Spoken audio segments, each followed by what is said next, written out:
Hello दोस्तों, स्वागत है आप सभी का हमारे YouTube channel Lord Krishna coaching centre में।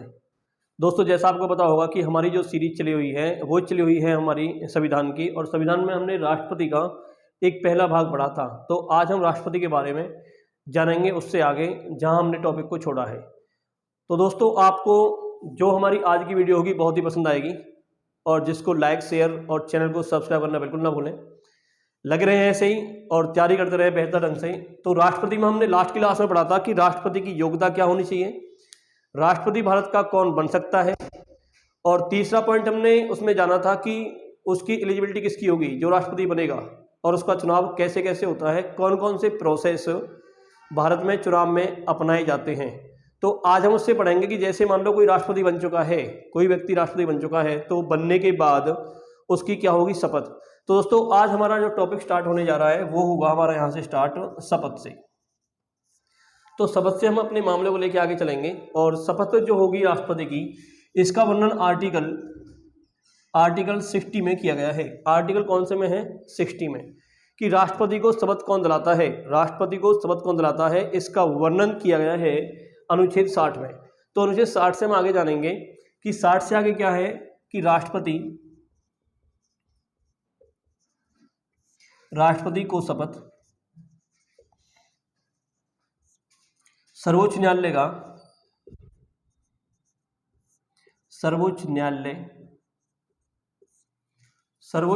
का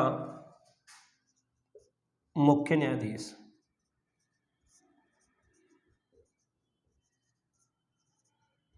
जो सर्वोच्च न्यायालय के मुख्य न्यायाधीश होते हैं वो इनको शपथ दिलाते हैं। कौन दिलाते हैं? सर्वोच्च न्यायालय के मुख्य न्यायाधीश। तो इससे आगे बात आती है कि यदि ये पद पर ना हो, मुख्य न्यायाधीश, तो शपथ कौन दिलाएगा? तो शपथ कौन दिलाएगा? इनकी एब्सेंसी में शपथ कौन दिलाता है? कोई भी सर्वोच्च न्यायाधीश।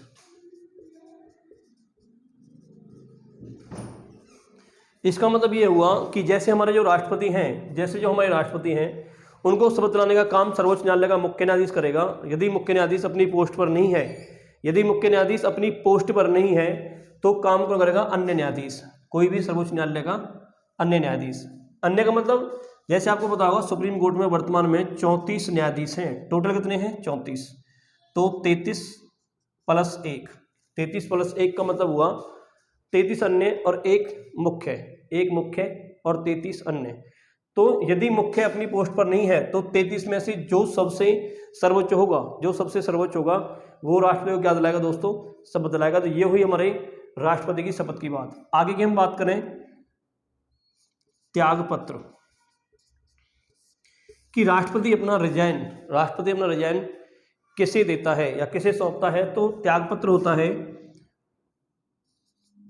उपराष्ट्रपति को। राष्ट्रपति अपना त्यागपत्र किसे देता है? उपराष्ट्रपति को। और बात आती है दोस्तों यहाँ पे कार्यकाल की, कि राष्ट्रपति का कार्यकाल कितना होता है। तो कार्यकाल होता है राष्ट्रपति का 5 वर्ष, या नए राष्ट्रपति के आने तक।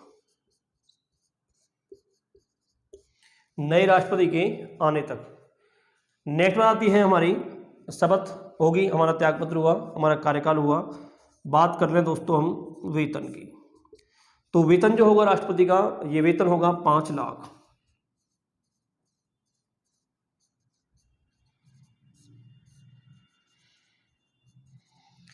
5 लाख पर मंथ के हिसाब से वेतन होता है राष्ट्रपति का, और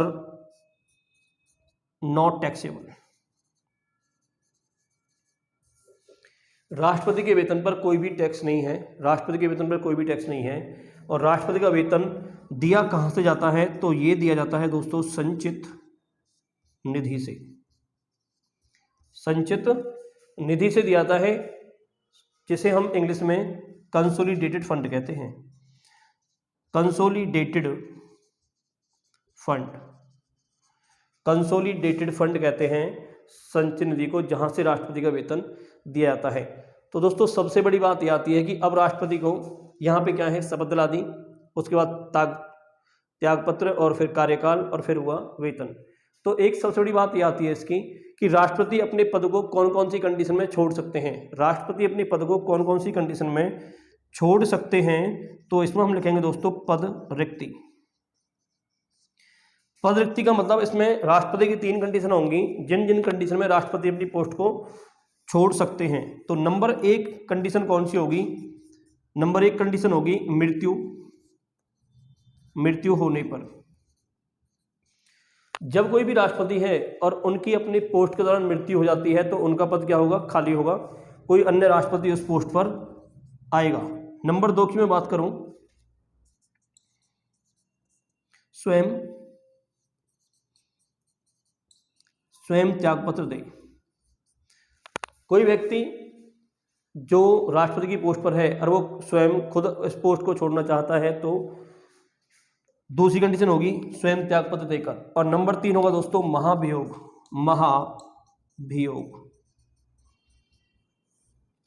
महाभियोग। तो दूसरा जो कॉन्सेप्ट होगा, तीसरा, वो होगा महाभियोग यानी कि इम्पीचमेंट। तो इसके बारे में बात करेंगे कि महाभियोग क्या होता है, क्योंकि दोनों कॉन्सेप्ट आपको क्लियर हुए, मृत्यु होने पर और स्वयं त्यागपत्र देने पर। तो बात आती है महाभियोग कि महाभियोग क्या होता है। तो चलिए चलते हैं आगे। ये चीज़ आपकी समझ में अच्छी तरह से आई होंगी कि मामला ये क्या है। तो आगे चलते हैं हम महाभियोग को लेकर कि महाभियोग क्या होता है, राष्ट्रपति पर महाभियोग कौन लगा सकता है, क्या प्रोसेस होता है महाभियोग का, और महाभियोग में किसकी पावर ज़्यादा होती है या दोनों की पावर होती है बराबर। तो चलिए दोस्तों हम बात करते हैं राष्ट्रपति पर महाभियोग की।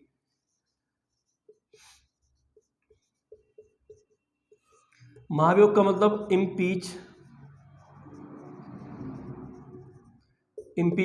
इम्पीचमेंट का वर्णन आर्टिकल 61 में किया गया है, अनुच्छेद 61 में किया गया है वर्णन किसका? महाभियोग का। तो दोस्तों महाभियोग क्या होता है? राष्ट्रपति को उसकी पोस्ट से हटाने का एक प्रोसेस, राष्ट्रपति को उसकी पोस्ट से हटाने का एक प्रोसेस। तो देखिए सबसे पहले मामला क्या आता है, सबसे पहले बात आती है राष्ट्रपति पर महाभियोग संसद, राष्ट्रपति पर महाभियोग संसद के किसी भी सदन द्वारा लगाया जा सकता है।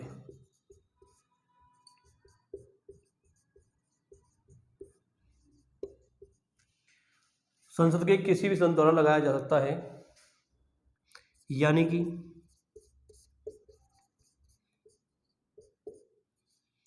यानी कि लोकसभा व राज्यसभा। राज्यसभा या लोकसभा कोई भी सदन राष्ट्रपति पर महाभियोग लगा सकता है। तो सबसे बड़ी बात दोस्तों ये आती है कि राष्ट्रपति पर महाभियोग लगेगा क्यों लगेगा राष्ट्रपति पर महाभियोग? राष्ट्रपति पर महाभियोग लगने का कारण क्या होता है? जब राष्ट्रपति संविधान के विरुद्ध कोई कार्य करे।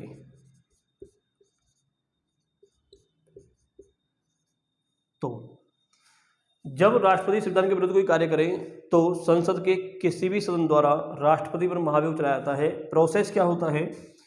तो दोस्तों एक ही लाइन में हम इसके प्रोसेस को समझेंगे कि राष्ट्रपति पर महाभियोग चलाने का जो प्रोसेस, जो प्रक्रिया होती है वो क्या होती है। एग्जाम्पल जैसे मान लो लोकसभा ने लगाया, जैसे लोकसभा ने कहा है कि राष्ट्रपति पर महाभियोग लगना चाहिए, इसने कोई इलीगल कार्य किया है, तो लोकसभा क्या करेगी? लोकसभा के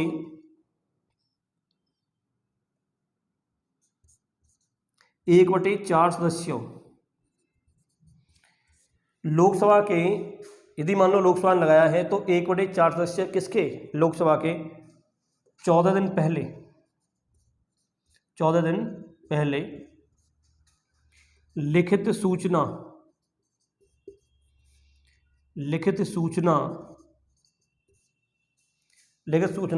राष्ट्रपति को देंगे।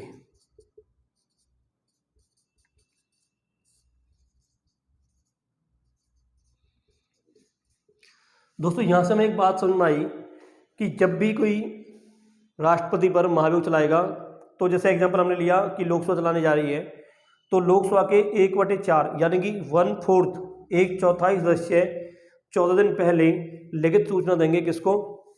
राष्ट्रपति को। उसके बाद क्या होगा? 2/3 से पास। जो बिल है हमारा संविधान के इम्पीचमेंट का जो बिल है, उसे लोकसभा के सदस्य ही 2/3 से पास करेंगे और इसके बाद मामला जाएगा दूसरे सदन में। दूसरे सदन का मतलब हुआ राज्यसभा। ये पास करेंगे 2/3 से, उसके बाद राज्यसभा के पास जाएगा मामला और राज्यसभा क्या करेगी? राज्यसभा करेगी इसकी जांच। और दोस्तों जांच में यदि सही पाया जाता है, ये राज्यसभा में जाएगा नोटिस और राज्यसभा उसकी जांच करेगी। जांच में यदि सही पाया जाता है नोटिस में, तो 2/3 मेंबरों से राज्यसभा भी इसको पास करेगी। कौन पास करेगा? राज्यसभा भी इसको पास करेगी और जैसे ही राज्यसभा पास करेगी तो मामला सीधा राष्ट्रपति का है। राष्ट्रपति का पद खाली। तो दोस्तों एक बात आप समझ गए होंगे यहाँ पे कि यदि राज्यसभा ने भी इसको पास किया 2/3 से, तो राष्ट्रपति को अपना पद छोड़ना होगा। इसका मतलब ये हुआ कि राष्ट्रपति का पद यहाँ पे हो जाएगा खाली। और जब राष्ट्रपति का पद खाली होगा तो पद को कौन संभालेगा? राष्ट्रपति का पद जब खाली होगा तो पद को कौन संभालेगा? तो दोस्तों पद संभालेंगे। पद कौन संभालेंगे? उपराष्ट्रपति। तो ऐसी कंडीशन में पोस्ट को होगी जो राष्ट्रपति की, उस पोस्ट को कौन संभालेगा? तो उपराष्ट्रपति संभालेंगे। तो ये चीज आपको अच्छे से समझ में आई होगी कि महाभियोग क्या होता है। महाभियोग का वर्णन अनुच्छेद 61 में किया गया है। राष्ट्रपति पर महाभियोग संसद के किसी भी सदन द्वारा लगाया जा सकता है, जैसे कि लोकसभा या राज्यसभा के द्वारा। जब राष्ट्रपति संविधान के विरुद्ध कोई कार्य करता है तो तब उस पर महाभियोग का एक प्रोसेस चलाया जाता है। वो प्रोसेस क्या होता है कि एग्जाम्पल में जैसे कि लोकसभा महाभियोग चलाती है, तो लोकसभा ने महाभियोग लगाया, 1/4 सदस्यों से 14 दिन पहले लिखित सूचना देनी होगी। राष्ट्रपति को 2/3 से वो पास करना होगा और इसे पास करने के बाद राज्यसभा उसकी जांच करेगी और जांच में यदि सही पाया जाता है तो 2/3 से राज्यसभा भी उसको पास करेगी। पास होने के बाद बिल जाएगा राष्ट्रपति के पास और राष्ट्रपति की पोस्ट उस टाइम में होगी खाली।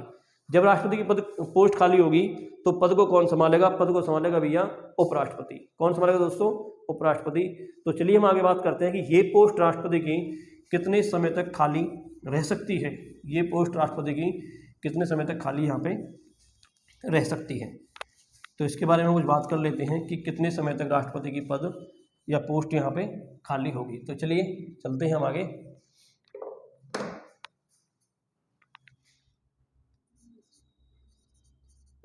जब राष्ट्रपति का पद खाली होगा तो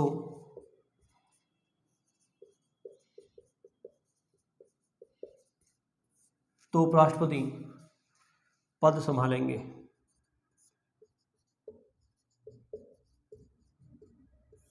केवल 6 महीने। तो दोस्तों क्वेश्चन यहाँ पे घूम फिर के आते हैं कि राष्ट्रपति का पद कितने समय तक खाली रह सकता है, तो वहां पे आपका राइट आंसर क्या होगा? वहां पे आपका राइट आंसर होगा 6 महीने। तो मैक्सिमम राष्ट्रपति की जो पोस्ट है वो 6 महीने तक खाली रह सकती है। उसके बाद चुनाव कराना बिल्कुल कंपलसरी होता है और 6 महीने के अंदर अंदर चुनाव राष्ट्रपति का होना बहुत जरूरी है। सबसे बड़ी बात दूसरी आती है भाई साहब कि यदि उपराष्ट्रपति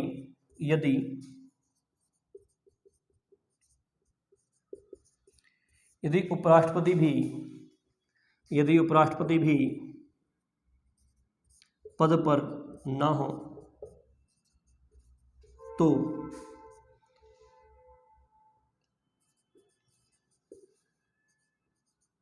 तो सर्वोच्च न्यायालय के मुख्य न्यायाधीश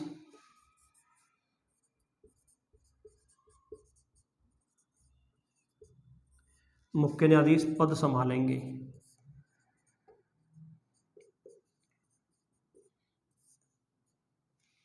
कौन संभालेंगे भैया? सुप्रीम कोर्ट के मुख्य न्यायाधीश। और आज तक ऐसे सुप्रीम कोर्ट के मुख्य न्यायाधीश हुए हैं जिन्होंने इन पोस्ट को संभाला है। उसके बारे में अभी आपको बताऊंगा कि कौन थे वो जिन्होंने इस पोस्ट को भी संभाला था। तो ऐसे कितने व्यक्ति हुए जिन्होंने राष्ट्रपति का पद धारण किया है, इन सभी के बारे में हम डिस्कस करने वाले हैं कि कितने लोग हुए हैं अभी तक जिन्होंने पोस्ट संभाली है। तो कितने ऐसे व्यक्ति हुए हैं, तो भैया हम उनके बारे में कुछ बात करते हैं। तो देखिए, सबसे पहले राष्ट्रपति भारत के पहले राष्ट्रपति, तो भारत के सबसे पहले राष्ट्रपति हुए डॉक्टर राजेंद्र प्रसाद। सबसे लंबा कार्यकाल पूछा जाता है, इसकी सबसे लंबे कार्यकाल में कौन रहे हैं? तो सबसे लंबा कार्यकाल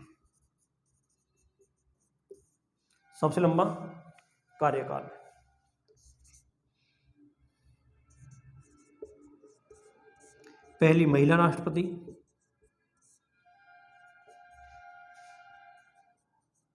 कि भारत की पहली महिला राष्ट्रपति कौन रही हैं? तो भारत की पहली महिला राष्ट्रपति रही हैं प्रतिभा देवी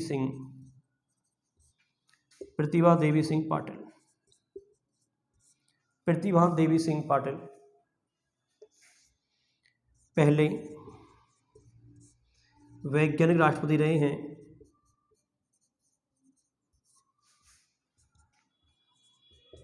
डॉक्टर एपीजे कलाम।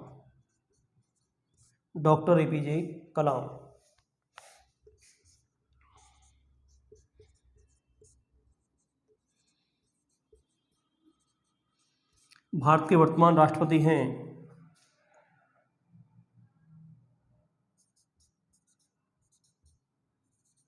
रामनाथ कोविंद जी, श्री रामनाथ कोविंद, और ये भारत के 14वें नंबर के राष्ट्रपति रहे हैं। ये भारत के दोस्तों 14वें नंबर के राष्ट्रपति रहे हैं रामनाथ कोविंद जी। सबसे बड़ी बात और सबसे अहम मुद्दा ये उठता है, इनका क्वेश्चन आता है कि रामनाथ कोविंद जी राष्ट्रपति बनने से पहले कहाँ के राज्यपाल थे? तो राज्यपाल की बात आती है तो सीधा आंसर आपका क्या होगा? सीधा आंसर होगा आपका बिहार। तो कभी कभी क्वेश्चन ये भी उठता है एग्जाम में कि रामनाथ कोविंद का संबंध कहाँ से है? तो इनका संबंध है कानपुर से। तो इनका संबंध कहाँ से है? कानपुर, यूपी। राज्य पूछें तो यूपी आंसर होगा, और राज्य पूछें तो यूपी आंसर होगा, और पर्टिकुलर जगह पूछेंगे तो कानपुर। और दोस्तों गांव पूछेंगे तो परोख गांव इनका होगा, परोख गांव। कि वर्तमान राष्ट्रपति का गांव कौन सा है? तो परोख गांव होगा, जो कानपुर डिस्ट्रिक्ट में पड़ता है, और स्टेट हुआ हमारा यूपी। तो ये बहुत ही अच्छा क्वेश्चन है कि रामनाथ कोविंद का संबंध है परोख गांव से, कानपुर, यूपी। ये राज्यपाल थे पहले, राष्ट्रपति बनने से पहले। तो किस राज्य के राज्यपाल थे? तो ये थे बिहार राज्य के। तो कौन से राष्ट्रपति हैं वर्तमान में? 14वें। तो दोस्तों 2-3 पॉइंटर मैं आपको करवाता हूँ इस टॉपिक में, और फिर इससे आगे हम बात करेंगे नेक्स्ट में हम क्या पढ़ेंगे? राष्ट्रपति की शक्तियाँ। तो दोस्तों अगला जो हमारा कॉन्सेप्ट होगा, जो क्लास हम अगली पढ़ेंगे, तो उसमें राष्ट्रपति की शक्ति होंगी, और राष्ट्रपति की शक्तियों का बहुत ही इंपॉर्टेंट टॉपिक है। इसमें 2-3 लाइन और पढ़ लेते हैं हम। क्वेश्चन आता है, दो बार मतगणना, यानी कि पोर्टफोलियो सिस्टम मैंने आपको बताया था। तो 2 बार मतगणना किस राष्ट्रपति के चुनाव में हुई है? तो वे थे वीवी गिरी के चुनाव में 2 बार वोटों की गिनती हुई, यानी कि ट्रांसफरेबल सिस्टम किसी राष्ट्रपति के लिए अपनाया भारत में, तो नाम होगा वीवी गिरी। पहले निर्विरोध राष्ट्रपति, पहले निर्विरोध राष्ट्रपति। तो भारत में कौन से ऐसे व्यक्ति रहे जो पहली बार निर्विरोध राष्ट्रपति चुने गए? तो उनका नाम था दोस्तों नीलम संजीव रेड्डी। नीलम संजीव रेड्डी को निर्विरोध राष्ट्रपति चुना गया। और सबसे बड़ी बात आती है सुप्रीम कोर्ट के पहले जज, सुप्रीम कोर्ट के पहले जज जिन्हें राष्ट्रपति का पद दिया गया या जो राष्ट्रपति के पद पर चुने गए वो कौन थे? वो थे मोहम्मद हिदायतुल्लाह। एक बात आप हमें ध्यान रखेंगे कि यदि पोस्ट पर उपराष्ट्रपति नहीं है तो पद कौन संभालेगा? सुप्रीम कोर्ट का मुख्य न्यायाधीश। और सुप्रीम कोर्ट का वो मुख्य न्यायाधीश कौन सा होगा? वो होंगे मोहम्मद हिदायतुल्लाह। कौन होंगे? मोहम्मद हिदायतुल्लाह, जो सुप्रीम कोर्ट के जज रहते हुए राष्ट्रपति बनाए गए। तो पहले व्यक्ति बने मोहम्मद हिदायतुल्लाह। पहले निर्विरोध राष्ट्रपति चुने गए भारत में नीलम संजीव रेड्डी। और 2 बार मतगणना करनी पड़ी वीवी गिरी के समय। तो दोस्तों आशा करता हूँ वीडियो आपको जरूर ये पसंद आई होगी। नेक्स्ट वीडियो आप देखना बिल्कुल ना भूलें, क्योंकि नेक्स्ट में मैं राष्ट्रपति की शक्तियों को बढ़ाने वाला हूँ। तो राष्ट्रपति शक्ति आप जरूर पढ़ेंगे। तो मिलते हैं दोस्तों नेक्स्ट वीडियो में, तब तक के लिए जय हिंद जय भारत।